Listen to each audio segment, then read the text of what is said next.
I'm Corbett Wall with DV Auction, here with your cattle market summary for the week ending November the 10th, brought to you in part by the International Brangus Breeders Association. Have you sacrificed growth for carcass improvement? Brangus genetics can add pounds of performance and improve yield grade and hot carcass weights without sacrificing marbling, which brings about your quality grade. Build with Brangus to build your bottom line. For more information or to find a breeder near you, visit gobrangus.com. The market fell victim to a catch-22 this last week. We were damned if we did and damned if we didn't, and it just all had to do with the basis. And we got elevated. We found ourselves in a spot month that was well out in front of us, and it was trading at a big premium to cash, even though the market was going up.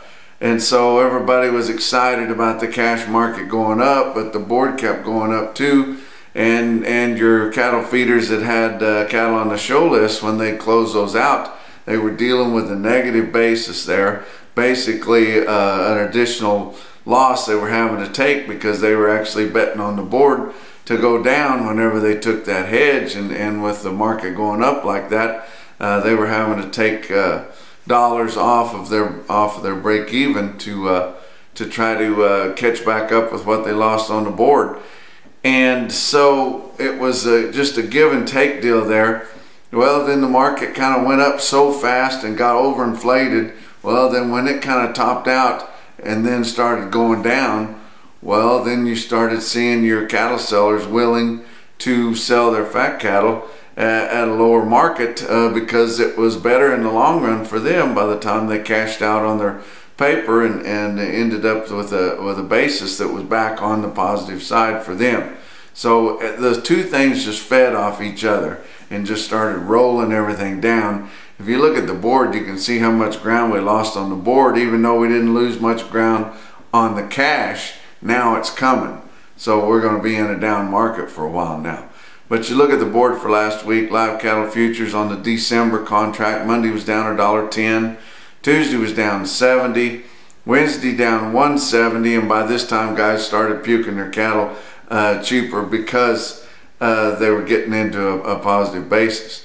Thursday was down 45 cents. Friday down $1.90 to end the week with December at 120.57, losing $6.73 for the week.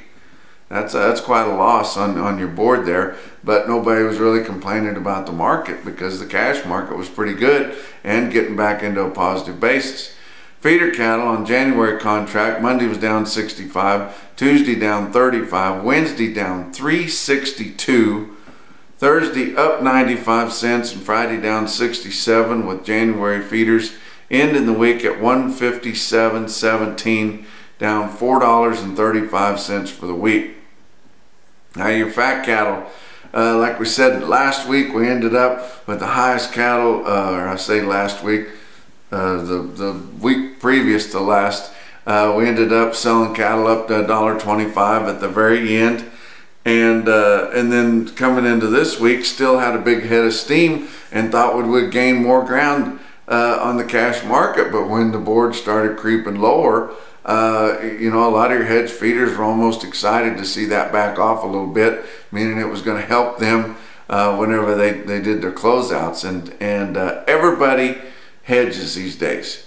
Your financial institutions will not work with anybody that doesn't hedge. Some of these big offshore bankers, they love this risky business of cattle feeding because we do have hedging, and hedging it's just like an insurance policy. That's all it is. You're buying an insurance policy. If you're going to buy a new pickup, you don't have it paid off, just like if you're feeding a whole lot of cattle and you don't have all the cash to do it. Well, you're going to have insurance. That's just the only way that the banks will work with you. And insurance can be a wonderful thing if you happen to have a bad deal, like a bad market, or you run into something or somebody runs into you. Then that insurance can be great. It can cover you, and we all know at times it can actually benefit you, where you come out better than you would if you hadn't had the wreck. But if you use it very many times, it's going to get so expensive that you can't deal with it. But you know, you used to see guys that say that they weren't going to hedge their cattle. They were just going to, you know, if I can't have the home runs, you know, I don't want to do it, and I don't want to break even and all this kind of thing. You don't see that anymore. Everybody's got a hedge, and that's just the way it is. And for the guys, if there is a few guys like some fairly well-established, diversified farmer feeders that decide not to hedge, they would have been just as well off if they had a hedge, because the way that the industry works, they're just kind of left out of the loop if they don't. So everybody might as well do it.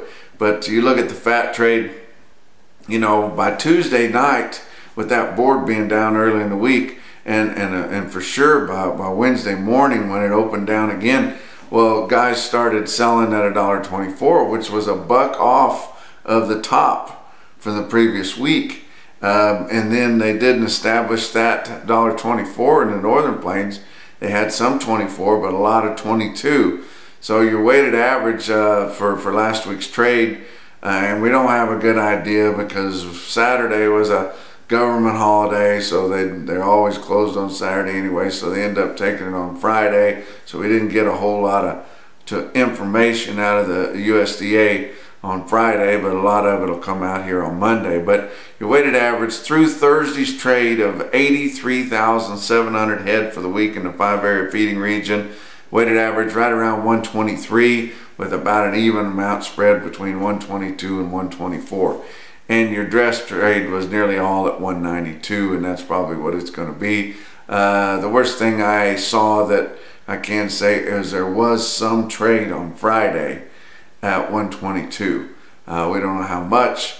Don't think it was very significant, but there was reports of trade in the Southern Plains at 122, which is still $1.50 basis better than what your board ended up. So, you know, as that board fell off, it was just easier for guys to take less for the fat cattle. Slaughter was disappointing for the week. Had a lot of slowdowns, shutdowns from one thing or the other. That JBS plant in Solderton, Pennsylvania, the old Moyer pack, is still shut down. A lot of rumors going on around there. They got a rodent problem and some things like that, and the inspections got them shut down. Not sure. We haven't seen really any statements on that, but they were expecting just a day or two, and they've been shut down here for nearly 2 weeks. But 623,000 for last week. That was down 19,000 from the previous week, but up 8,000 from the same week a year ago. Box beef cutout values were big. These packers are cleaning up on this deal. They bought fat cattle cheaper. The board's been down big. They stay out of the board. That's too risky for them. But box beef cutout values rose big time last week. Your average for last week's trade on the choice cutouts was up 576 at 212.59, and your selects are up 335 at 196.85. That's almost a $16 spread between select and choice there. Now look at your feeder markets. Real-time index on Beef Market Central broke 160 for the first time since we've been doing reports in this manner here.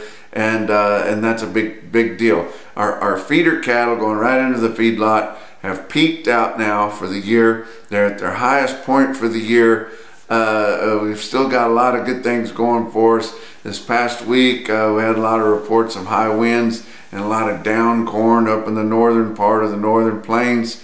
The only thing you can really do to clean that up is string a hot wire around it and turn cattle out. And a lot of guys are doing that and help the demand on that. We've got a lot of those previously contracted cattle either sold out in the country or on a video. A lot of those have been picked up. We've got a little bit of relief in your cattle trucks, so there's more of those to go around. So some of these guys that are wanting to buy some cattle, they can go ahead and get in and get those and feel like they can find some trucks to get them where they need to go. Harvest is wrapping up, so we've got more farmer feeders getting their mind off their farming and thinking about getting into the cattle business and doing that. But so a lot of things going, and your big cattle have topped out for the year, but it looks like we're probably about to come off that now.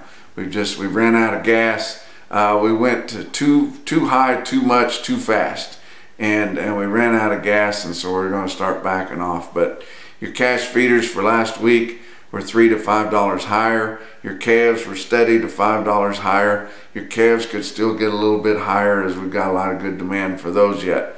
But bigger feeders, I'm sure, probably going to back off as we go into these high volume Mondays. Expect them to be steady to maybe lower, because they were up big last week because they were kind of catching up, and they were really out front for the whole week there in the early week sales. So it's probably going to be a little weaker undertone in your big high volume sales.